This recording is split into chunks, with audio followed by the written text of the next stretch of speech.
I want to talk to you today about something that stirs the heart and ignites the spirit, the dream God has placed within you. Each of us has been given a purpose, a vision, a dream that is not of our own making. It is planted deep in our hearts by the Creator Himself. But many of us struggle to see that dream come to pass. We wonder, how can I make this happen? Let me tell you this. God did not put that dream in you just to leave it there. He gave it to you because He knows you have what it takes to see it fulfilled. But making that dream come true requires more than wishful thinking. It requires faith, action, and persistence. First, you must believe in the dream God gave you. Faith begins in the heart. You have to see it in your spirit before you see it in your natural circumstances. The Bible tells us, faith is the substance of things hoped for, the evidence of things not seen. That means even when the world says it's impossible, you must see your dream as already on the way. Second, you must speak the word of God over your dream. Words have power. What you confess will either build or destroy. Speak life over your vision. Declare that your dream will come to pass.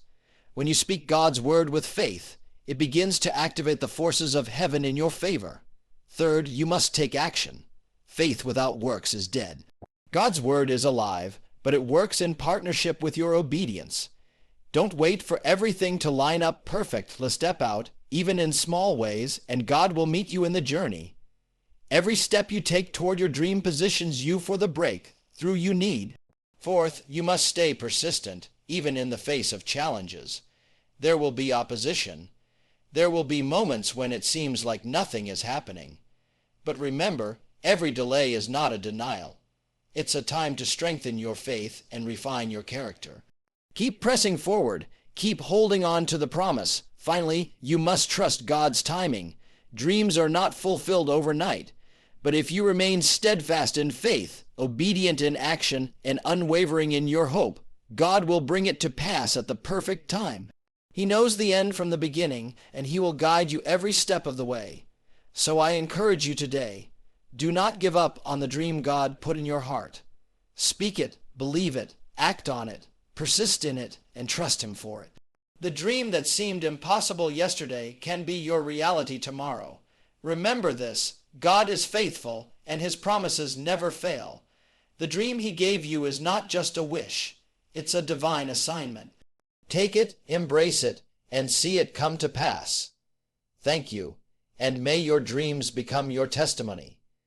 Believing the dream God placed within you begins with recognizing that what has been birthed in your spirit did not originate from your imagination alone. It is something deeper, something sacred, something that often arrives unexpectedly yet settles into the heart with a strange familiarity, as if it has always belonged there. To believe such a dream is to acknowledge that God has entrusted you with something meaningful and intentional, something tailored to your life, your purpose, and your future.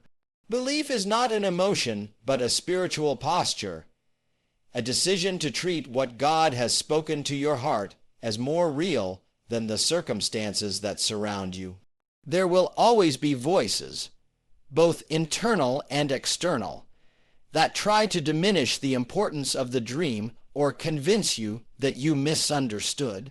But the first step in fulfilling a God-given dream is to stand firm in your conviction that God does, in fact, speak to His people, and that what He has spoken to you is worthy of honor, attention, and response.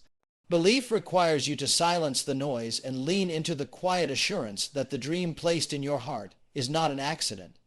It requires you to guard the dream like a valuable seed, knowing that seeds do not look like the harvest they promise. Most dreams from God come in seed form, small and unimpressive, easily underestimated, easily dismissed if measured by what the natural eye can see.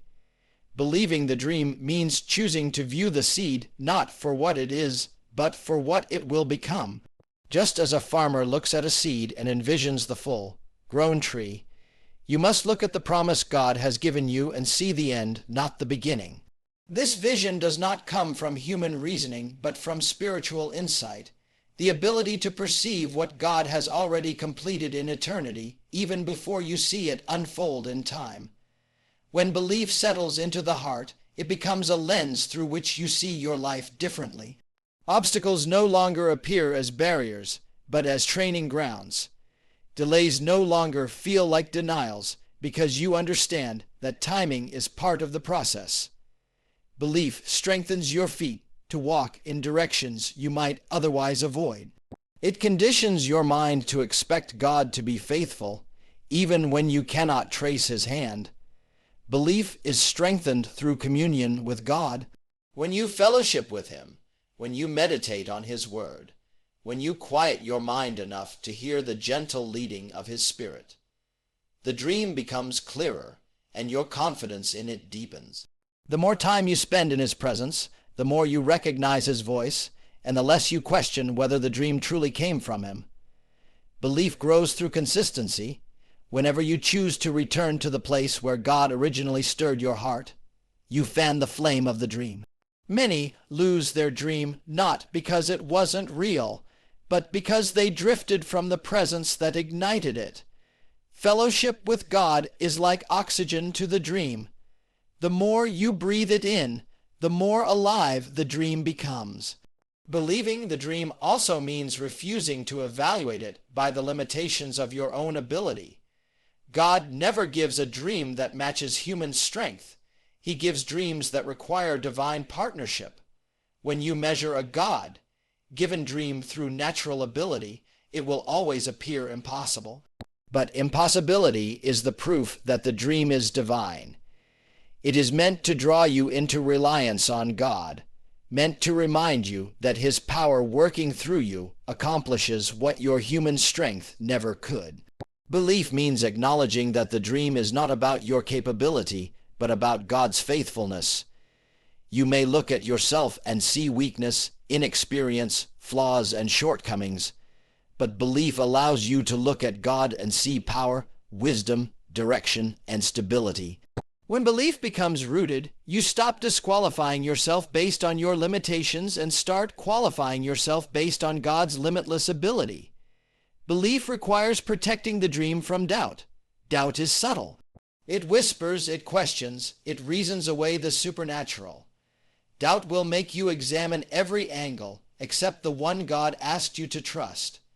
To believe the dream God planted, you must challenge doubt the moment it appears. You do not entertain it. You do not debate with it. You do not give it a seat at the table of your thoughts. Instead, you reaffirm what God spoke to you, even if circumstances contradict it. Belief is not passive acceptance. It is active resistance against anything that opposes the promise. Doubt is most dangerous when you are tired, discouraged, or facing delays. That is why belief is strengthened by discipline. The discipline to pray even when you don't feel like it. The discipline to meditate on the Word even when you are distracted.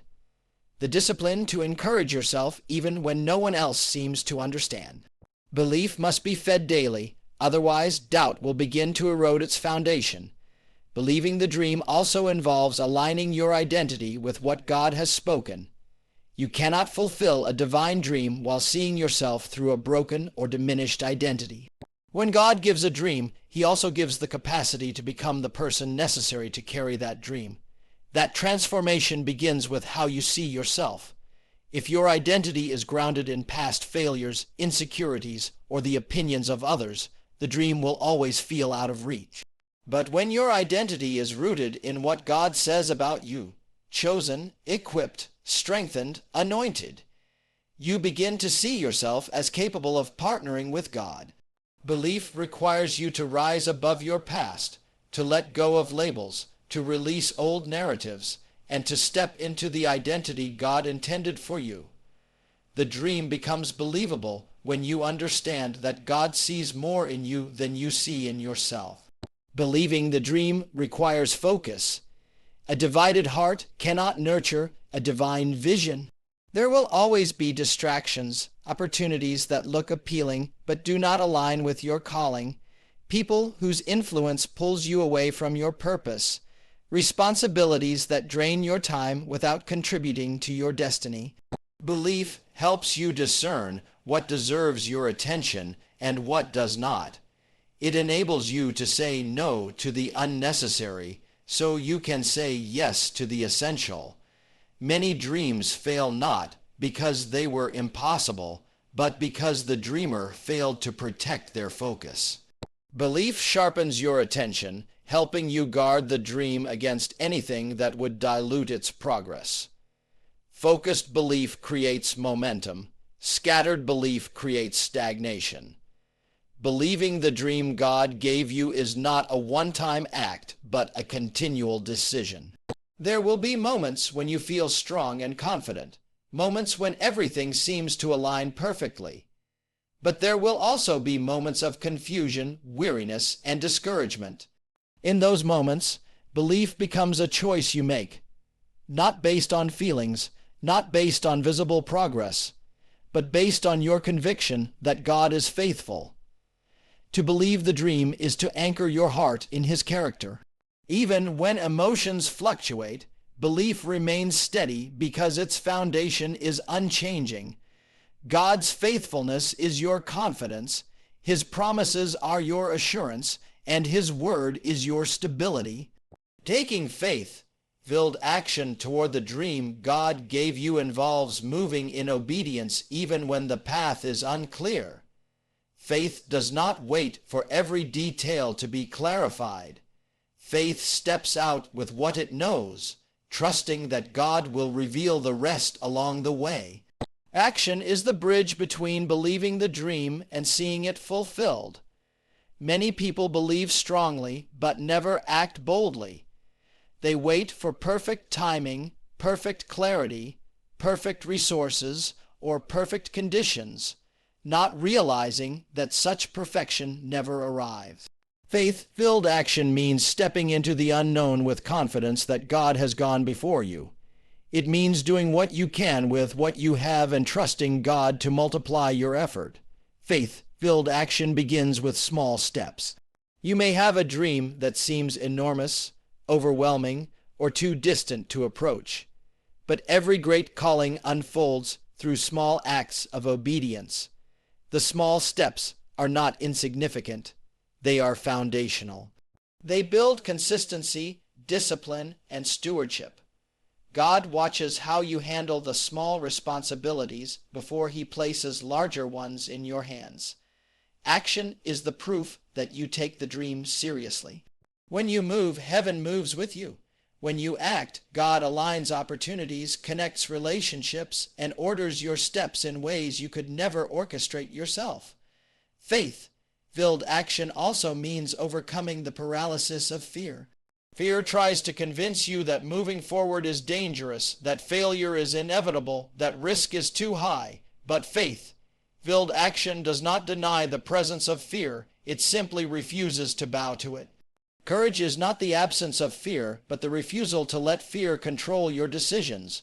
When you act in faith, you challenge the limitations fear tries to impose on you. You step beyond your comfort zone and allow God to stretch you. Growth always requires discomfort. The very fact that action feels uncomfortable is often a sign that you are stepping into new territory God has prepared for you. Taking action also means being willing to learn and adapt. Dreams unfold in stages, and not every decision you make will be perfect. But faith-filled action does not demand perfection. It demands responsiveness. You learn, you adjust, you refine your approach. Every step teaches you something about the dream, about yourself, and about God's guidance. The willingness to adapt keeps you flexible and open to God's direction. When you act in faith, you remain sensitive to His leading, ready to change course when He prompts you, ready to seize opportunities when they arise, ready to let go of plans that no longer serve the purpose. Faith-filled action requires perseverance. It is not a burst of energy followed by retreat. It is consistent, steady movement forward, even when progress feels slow. Action must be sustained over time for the dream to manifest. Many start with enthusiasm, but lose momentum when challenges arise. But persistence is the mark of those who see God's promises fulfilled. When obstacles appear, you do not stop.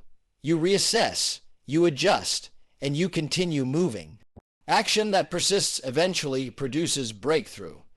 There is a momentum that builds when you refuse to quit. A momentum that carries you through seasons of difficulty and into seasons of fruitfulness. Taking action also means embracing responsibility. When God gives a dream, He expects you to steward it.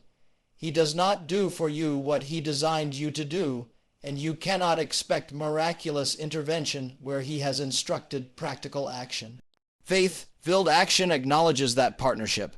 You do your part, what is within your ability, your control, your commitment, and God does His part.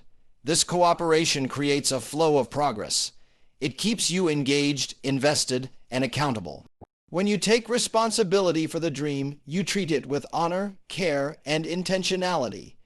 Faith-filled action requires you to rise above excuses. Excuses are subtle forms of self-sabotage. They disguise themselves as reasons, but they are barriers to progress. When you recognize an excuse, you confront it with truth. You remind yourself that obedience matters more than convenience, that purpose matters more than comfort, and that destiny matters more than hesitation. Every time you reject an excuse and choose action, you strengthen your character and align yourself more closely with God's plan. Taking action also involves aligning your environment with your dream. This means surrounding yourself with people who support your calling and distancing yourself from influences that hinder your growth. It means creating routines that nurture your progress and eliminating habits that drain your time or energy. Action is not only external but internal. It involves structuring your life in a way that honors the dream God gave you. When your environment supports your purpose, action becomes more natural, more sustainable, and more fruitful. Faith-filled action is a demonstration of trust. When you act, you declare through your behavior that you believe God is faithful. You demonstrate to yourself and to God that the dream is not just an idea, but a calling you are willing to pursue at any cost. Action is faith in motion, belief expressed through effort, and trust revealed through obedience.